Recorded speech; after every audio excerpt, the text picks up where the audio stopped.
my golf friends, and welcome back to Above Par. I am so glad that you're here. I hope you had a wonderful Thanksgiving if you celebrate Thanksgiving in the United States and you're getting ready for the holiday season. So I have some special podcasts lined up for you for this holiday season, and most of them are going to be interviews with some of my clients or people that I've worked with. And the reason I wanted to interview them was to share with you their insights and their growth and how they've transformed their games and their life off of the golf course using some of the tools that you can hear right in this podcast and with working with me. And my hope was that you could relate to it on a different level versus me just telling you my experience and sharing with you all the content. I wanted you to hear firsthand on how people are using those tools and changing the way they show up on and off the golf course. So my first interview is with Holly Pihl. She's from Minnesota and Arizona. And you're going to hear how she created so much more peace around the game, where she dealt with her perfectionism and people pleasing. And it all started with her driver and struggling to get it off of the tee, especially on those forced carry holes in the desert. So I think you're really going to enjoy this interview with Holly. Let's get to it. So hi, Holly. Thanks for coming on the podcast today. Hey, Kathy. Thanks for having me. Yeah, just so everybody knows, we've worked together for a while, and I want you just to share some things about what you got out of working together. And I think you really had a lot of amazing feedback that I think will help a lot of people. But we really started with you struggling with your driver. You were struggling to get off the tee a little bit with your driver. Yeah, we kind of laughed because I could not hit driver off the tee to save my soul. And I remember our first meeting, you said, "What do you think on the first tee?" And I said, "Jesus, take the grip." Yeah. And I just... I could not hit the driver off the tee.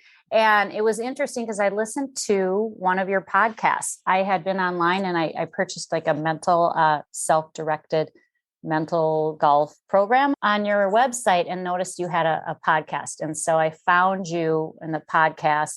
You had a podcast with a guy who couldn't get off the tee. It really gave me hope. And so then I reached out to you and called you and said, I realize this is much more complicated or deeper than I think. I really need some help.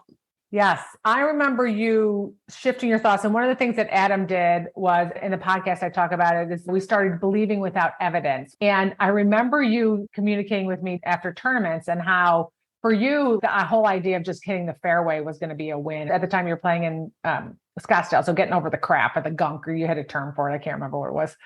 And the shit, yeah, exactly. Just getting over that shit.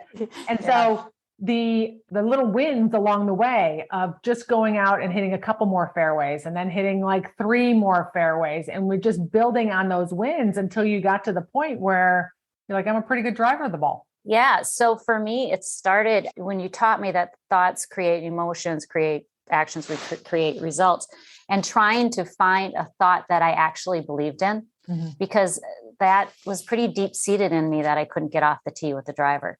And so my first initial thought was, at the start of a round was, maybe I could hit a fairway today.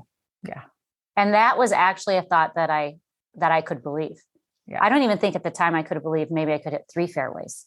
Yes. And so that first time I went out and I was on the first tee and I thought, well, maybe I can hit a fairway today. Yeah. Well, I duffed it in the shit. Then on the second hole, I did it. I said the same thing. And that day I hit 13 fairways. Yeah. Just with that simple thought that I truly did believe it. I thought, yeah, I could probably hit a fairway today. Right.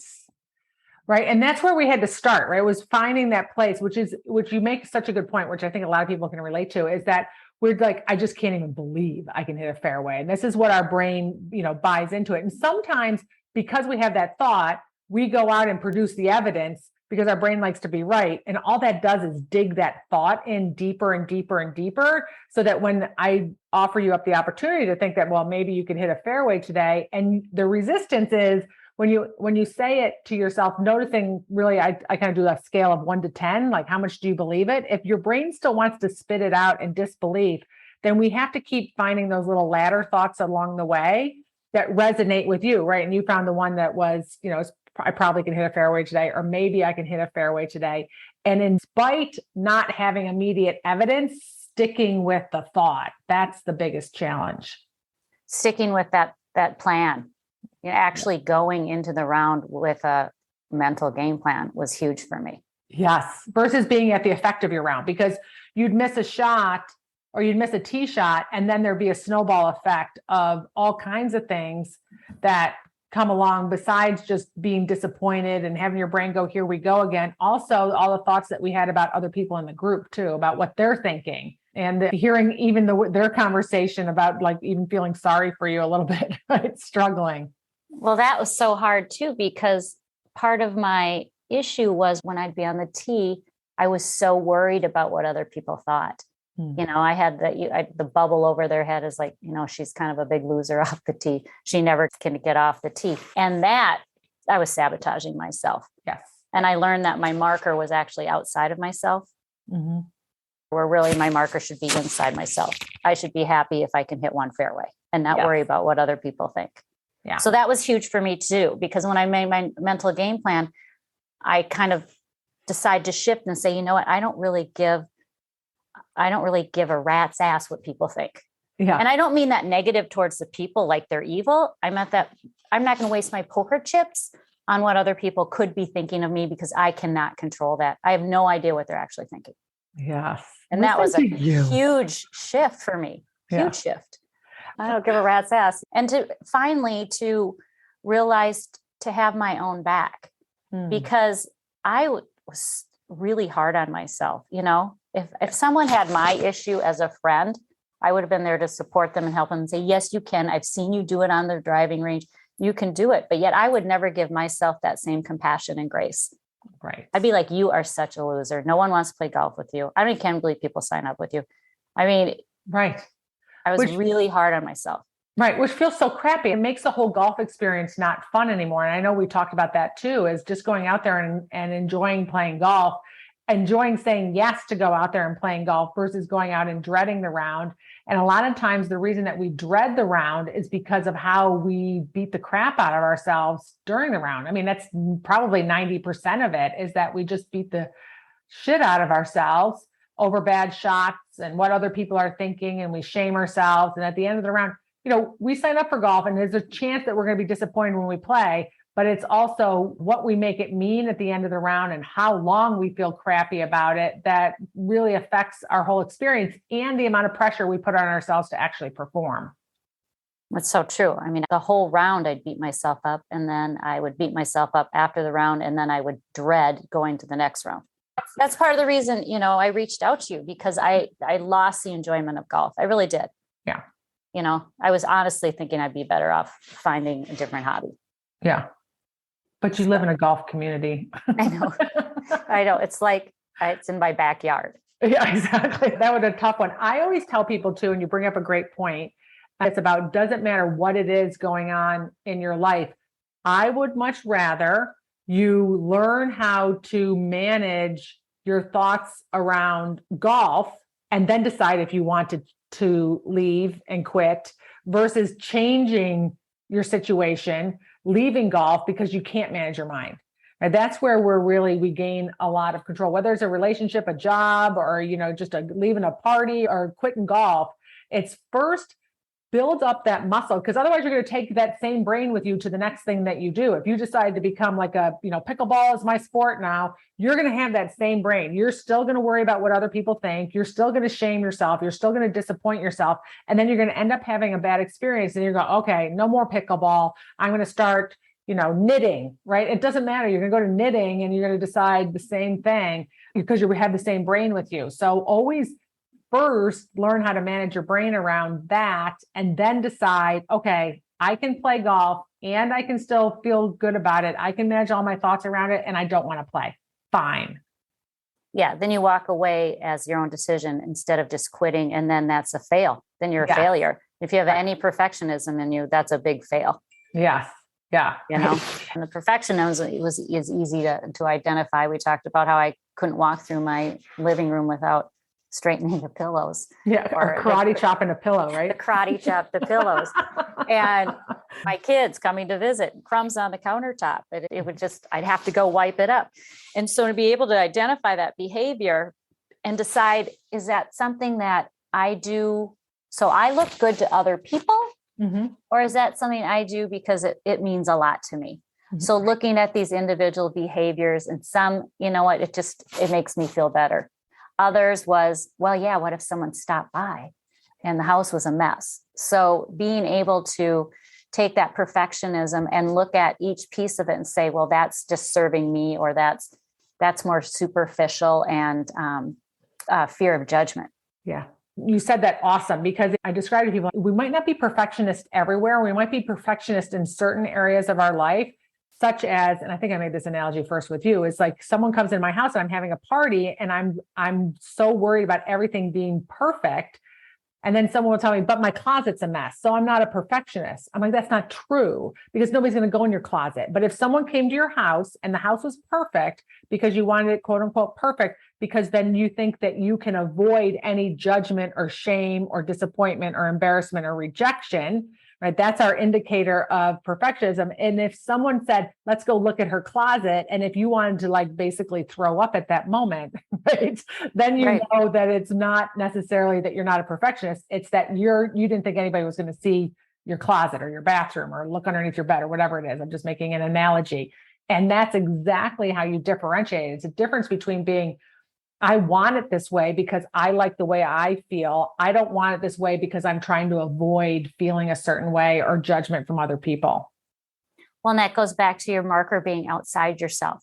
Yeah. And so if people say, oh my gosh, your house is perfect, it's clean, and your meal was this, and they're singing accolades about you, so I could feel good about myself.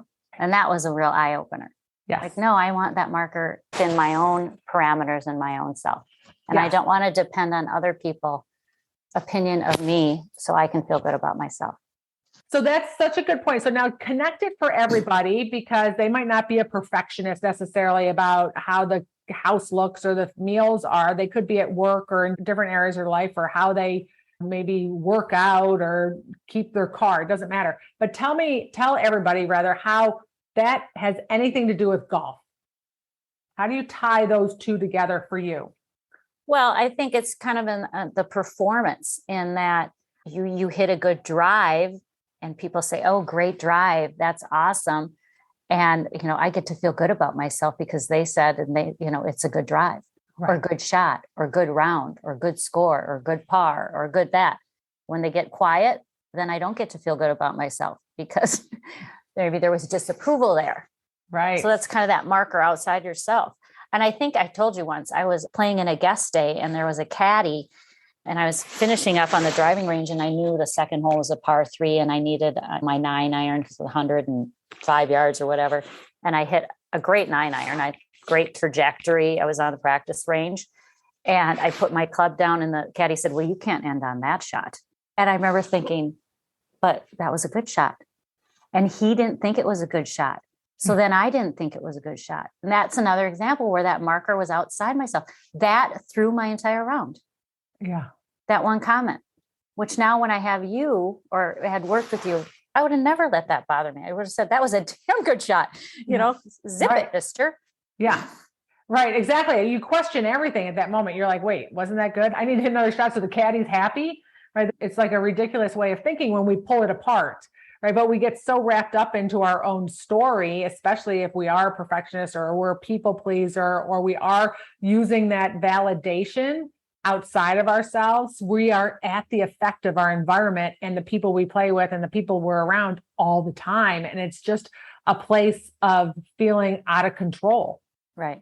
Yeah. How your day is going to go. Because I always say, how you do one thing, you do everything. So it's going to show up in areas off of your life, or off the golf course, rather, in your life. So share with everybody how you use the tools and incorporate them into different things in your life. Oh gosh, in so many ways. Matter of fact, in just the last week, I had 2 instances. One being this podcast, because I was starting to feel nervous like a day or 2 out. And I thought, well, what are my nerves about? And so you have the method, the junk drawer method, mm-hmm, that you teach. And so I just dumped everything out on a page, and I had a plus sign and a minus sign, and what are the pluses and what are the minuses? And the minuses are like, well, I don't want to disappoint Kathy, mm-hmm, and which is people pleasing. And another minus is I was afraid I'd freeze up. Like you'd, mm-hmm, ask me a question and I'd just be in the back of my brain. Yeah. So then I had that fear. fear that I wasn't going to answer questions articulately, or I can't even say the word. But then I looked at each of those negatives and threw them out, but also had to kind of pivot and shift it. Like, well, we're talking about my life experience. I know it more than anybody else. How am I going to freeze over that? Right. And I'm very comfortable talking to you. I don't think I've learned so much from you. I can't really disappoint you, Right. so I shifted and became very comfortable to be able to sit down and talk with you about it.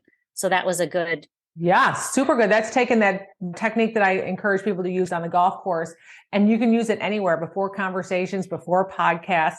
And you know enough to know that you aren't responsible for my feelings of disappointment, right? I'm responsible for my feeling with what I decide to think. And and you just showing up. And when we do get in the back part of our brain, when we have speeches, I did this when I had a speech, I just totally was worried that I was going to forget everything and my brain was going to freeze, which is just like on the golf course, where we can feel like we make stupid mistakes when we're feeling under pressure. Our brain's just designed to do that. And when we can use those tools to get back up to our front part of our brain, then we can think clearly and we really reduce the stress. So that was an awesome use of the junk drawer technique. See, I love you never that know technique. what I'm going to throw at you, right? Right. No, I love that technique. Yeah.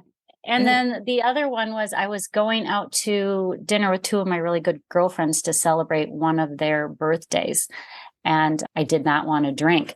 And I had this sinking feeling. I couldn't identify what it was. Was it angst? Was it dread? And so I was kind of trying to look at that a little deeper. And the first thing I realized was I didn't want to disappoint my friend, because, that whole party atmosphere is kind of important to her, and that she would think that I didn't find her birthday worthy of me not having that celebratory alcohol, which I realized once again is people pleasing. And then I was worried about judgment, because I kind of on a health journey, and I was fear of that judgment coming from them. And then finally, I didn't really feel like I've gotten to the real core of it. I think it was all pieces. And then I was thinking about how when you're in that situation and you're all drinking, there's like this, like alcohol was providing a connection. Yeah. And I kind of had this feeling. And then when I thought about it, I'm like, well, alcohol isn't the connection at all. Right. So I was kind of shifting that thought, but it was kind of like getting kicked out of the tribe, where you've talked about that fear of getting kicked out of the tribe. Yeah. Right. And then the real underlying thing was the fear of failure, that I would actually go and cave. Yeah. And that's where we don't trust ourselves. That has a lot to do with confidence too, is the more that we can keep our word to ourselves, have those moments, whether it's on the golf course or not, whether you're out there, committing to a 7-iron, you keep your word to your club selection or on your decision. Same thing here with going out with your friends.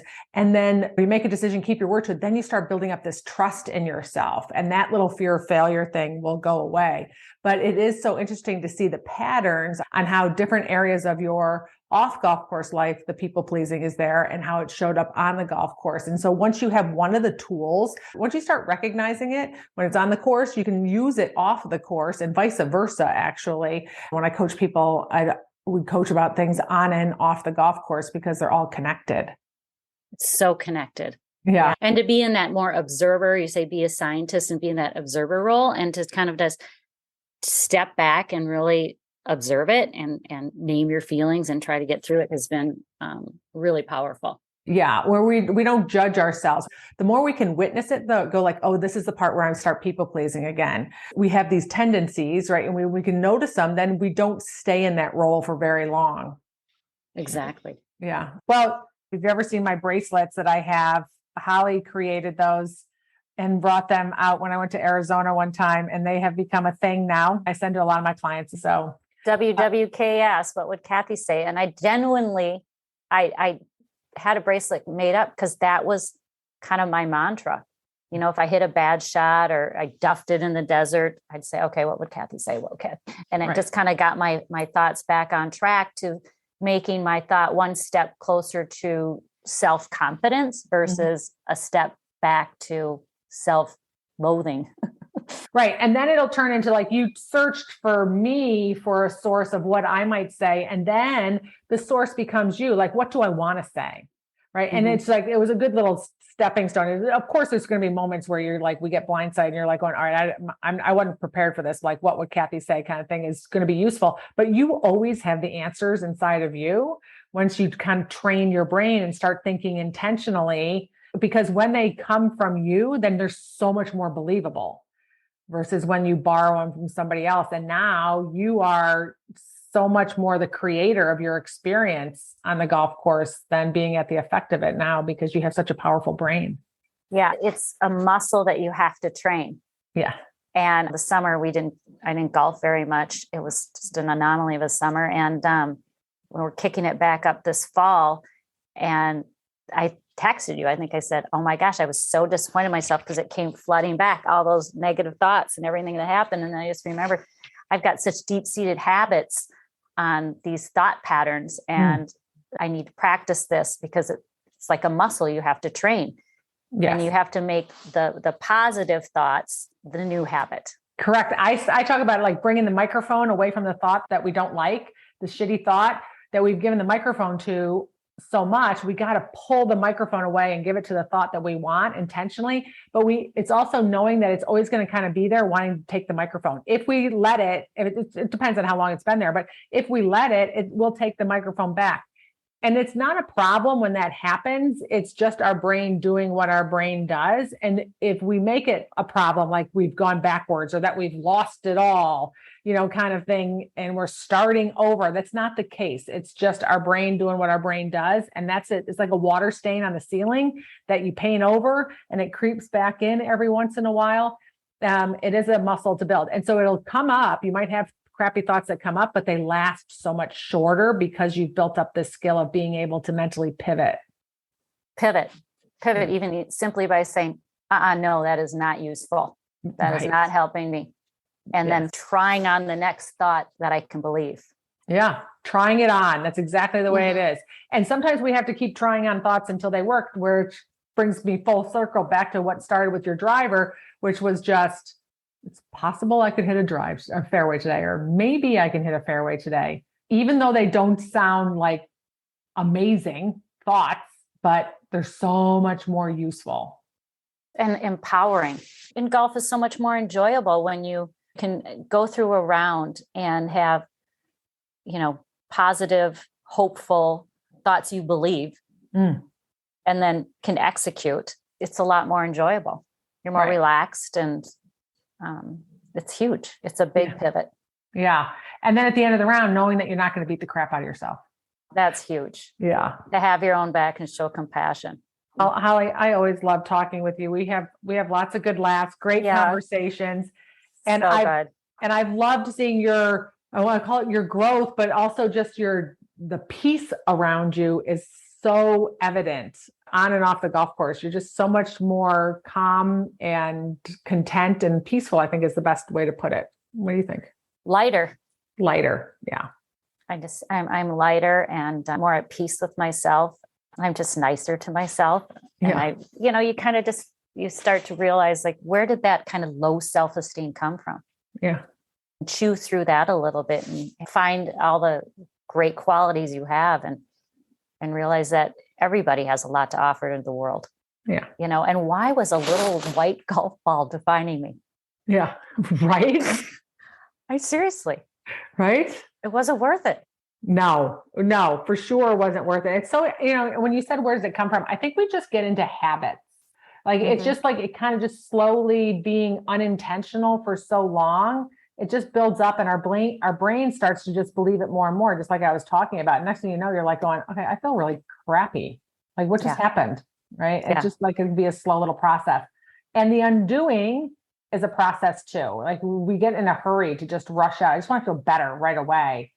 And you can, like, that's, we can buffer over things and feel better right away, but for it to stick and for it to really affect on a deeper level, more than just your golf game and the rest of your life, you got to buy into the process and learn the skill, as you said.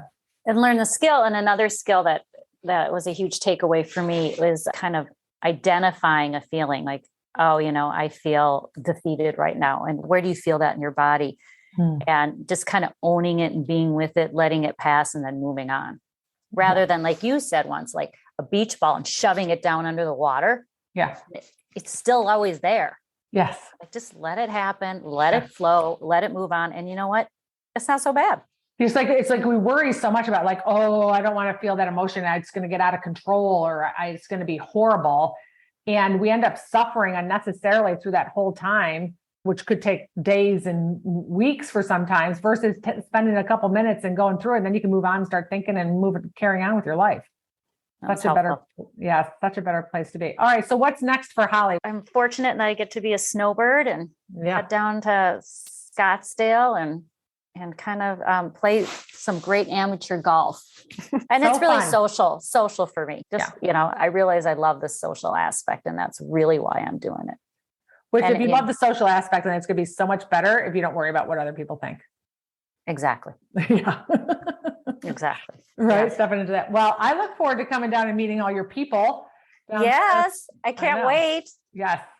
So fun. So thank you so much. And I appreciate you coming on the podcast and sharing with everybody your experience and the things that you take away. I think a lot of people are going to be able to relate to it. And of course, I look forward to staying connected with you forever and ever. Can I just say too, it took courage for me to reach out to you and make our initial discovery call. It takes courage for a lot of people, I think, to sign up for a round of golf if they really dread it too. But so worth it. I'm so glad. You were such a tremendous help, and you're not through with me yet, I'm sure. Yeah. Well, thank you. And you're right. It does take courage. I always admire people who sign up for the call. I'm like, I'm not so scary, but it does take courage to make that call. And I'm glad that you did it. I appreciate everybody who does it. So thanks for pointing that out. So, all right, Holly. Thank you. Good to talk to you, Kathy. Thanks again for everything. Yeah, always. All right. Well, there you have it. I hope you got some insight listening to Holly on how she's transformed her life on the golf course and off the golf course. And if I can help you, or if you're interested in scheduling a discovery call, reach out to me at kathyhartwood.com. Have a beautiful week, and I'll talk to you next Wednesday.